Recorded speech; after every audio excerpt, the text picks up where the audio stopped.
Okay, so we're back for our second episode. How exciting is that? It's very exciting. Yes, it makes me very happy. I'm excited about it too. So, today we're going to be talking about the gray areas of mental health and the complexities associated with diagnosis. Okay.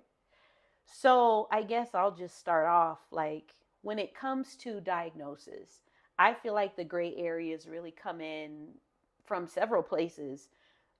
Sometimes I'll have clients come in and they're really tied to a diagnosis, like they are really seeking to be diagnosed. And then I feel like that boxes them in, with like Agreed. this label.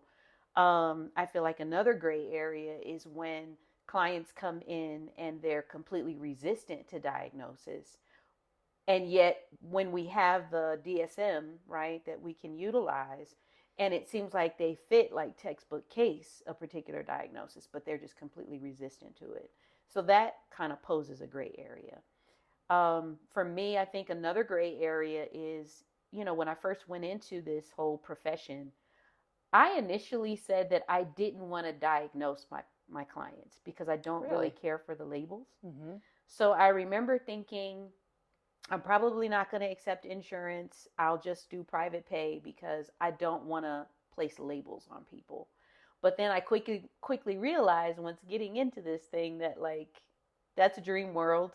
Can't expect everybody's going to be private pay. So I've had to expose myself to diagnosis. My point is that another gray area is because insurances require diagnosis. Insurances do require diagnoses, and that is very black and white, right? Mm-hmm. That boxes us in. Right. And I have always liked to start because most of our pay does come from insurance. People have insurance, and especially living in a border community, we don't have a lot of clients or patients that can pay cash. And because insurance companies require diagnosis or diagnoses, we're boxed in there. And I like to start small and work out of that. And what I mean by starting small is giving, unless the client comes in with a diagnosis from a medical doctor or a psychiatrist in most of the cases, I like to start with an adjustment disorder and build out of that as I get to know the client. But yes, insurance companies box us in, and that is very black and white. Yeah. So I guess, Shannon, I'm curious, like, when it comes to diagnosing a client and, when they just kind of hold hard and fast to that label, like, what are some things that you do to try to maybe instill hope that there's possibilities beyond the diagnosis? Like, I know I have my thoughts about that, but. That's really a loaded question. So I think for me, going on experience is it goes back to building the relationship with the client, right? And that takes time, and as you well know, and as we forge that therapeutic relationship, I begin to see, and I think they begin to feel, as evidenced through our conversations, that I begin to see shifts, right? These little micro shifts in how they view themselves. And then oftentimes they're less inclined to hold steadfast to the diagnosis. Yeah, I like that approach. I know with me, I really like to help my clients see that they're more than a diagnosis. Yes. So the diagnosis really gives us a starting place Yes. in some cases so that Yes. we really know it informs the treatment, but helping them understand that it doesn't have to be a limitation that you have this Correct. diagnosis. There are things that you can do to manage the symptoms, to deal with, whatever it is that you're presenting with. So I like that approach that you've said as well. Yeah. That seems to work really well for me. 15 years of being a mental health professional. For me, it's all about the relationship.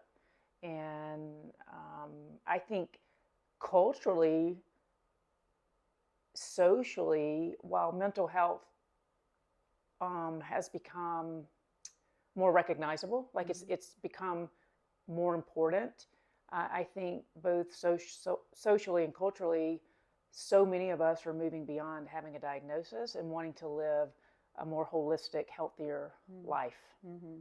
Mm-hmm. And that makes me happy. Mm-hmm. Mm-hmm. Mm-hmm. Absolutely.